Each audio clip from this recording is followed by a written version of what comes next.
Tanungin kita, nung unang panahon, palagay nyo, lagi ba may bunga yung mga puno?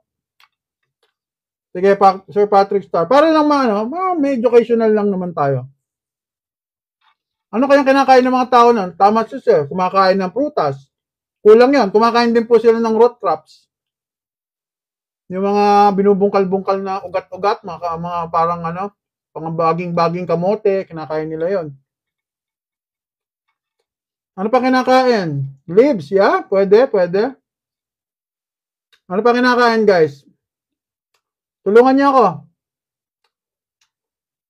Ayan, yan po sinasabi, ma'am. Pero magagamot kayo. Coconut all year round. May 7 lugar ng bansa, wala pong coconut eh. Palagay niyo po, walang agriculture Yung hindi pa Philippines ang Philippines. Hindi pa Korea ang Korea. Balik tayo, root crops, fruits. Saan pa? Yun lang ba kinakain, Sir Patrick?